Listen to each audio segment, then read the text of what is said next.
Merci. La parole est maintenant à Monsieur Joël Guerriau. Merci Monsieur le Président, Monsieur le Ministre, Monsieur le Président de la Commission, Monsieur le Rapporteur général, mes chers collègues. Nous nous apprêtons à voter donc la première partie du projet de loi de finances pour 2020. Ce budget de mi-mandat doit lancer l'acte 2 du quinquennat. Comme cela a déjà été rappelé lors de la discussion générale, ce PLF pour 2020 s'articule autour de quelques grands axes structurants et tout particulièrement la baisse des prélèvements obligatoires, le verdissement progressif de nos impôts et bien sûr la réforme de la fiscalité locale. Comme nous l'avons rappelé à l'ouverture des débats, ce budget présente des avancées significatives sur le plan macroéconomique. Le déficit public est désormais stabilisé sous la barre des 3% du PIB et le taux de prélèvement obligatoire diminue tant pour les ménages que pour les entreprises. Cependant, la dette continue d'augmenter. Le projet de loi déposé sur le bureau du Sénat contenait déjà de nombreuses mesures demandées de longue date par notre Assemblée. Je pense notamment aux mesures visant à simplifier le maquis des taxes inefficaces, ainsi qu'à la baisse de l'impôt sur le revenu pour les ménages les plus modestes. De même, les dispositions relatives à la fiscalité énergétique seront appliquées de façon plus progressive et donc moins brutale, et on peut espérer qu'elles recevront un accueil plus chaleureux que celles votées il y a un an.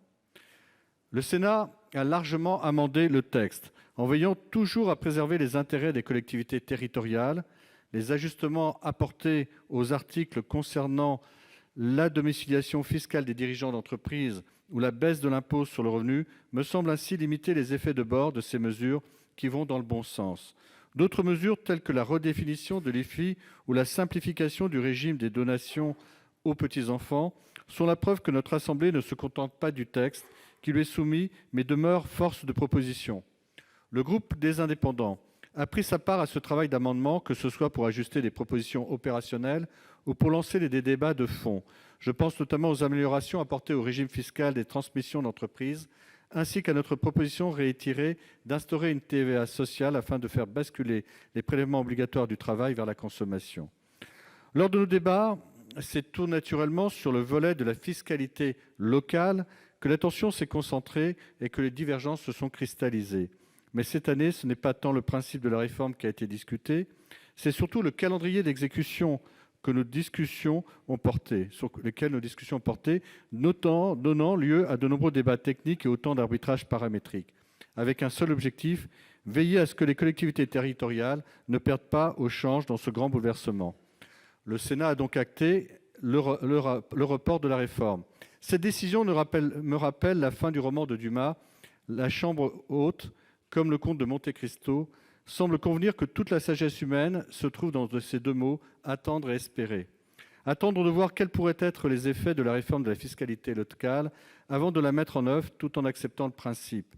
Espérer que ces résultats ne feront aucun perdant parmi les collectivités territoriales par le jeu des compensations tout en exhortant l'État à réduire son déficit. C'est sans doute le rôle du Sénat que de faire montre de circonspection et de ne pas céder à la précipitation. Le groupe Les Indépendants partage la volonté de compenser à l'euro près la suppression de la taxe d'habitation pour les communes. Elle nous paraît juste et nécessaire. Notre groupe veillera à ce que les départements ne se trouvent pas plus mal lotis après la réforme qu'avant. Mais rien ne nous oblige pour autant à repousser cette réforme qui a été largement annoncée et qu'une partie non négligeable de l'opinion publique attend. Dans ces conditions, il ne nous semble pas opportun de repousser cette réforme fiscale à un horizon qui, sur le plan politique, paraît bien lointain. Compte tenu de cette réserve importante sur l'approbation de cette réforme, le groupe Les Indépendants s'abstiendra sur le vote de cette première partie du PLF.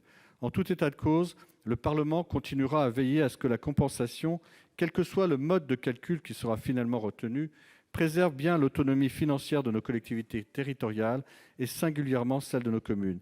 Il en va de la vitalité démocratique de notre pays. Nous veillerons également, lors de l'examen de la deuxième partie du PLF, à ce que nos dépenses n'aggravent pas le déficit public. Je vous en remercie. Merci.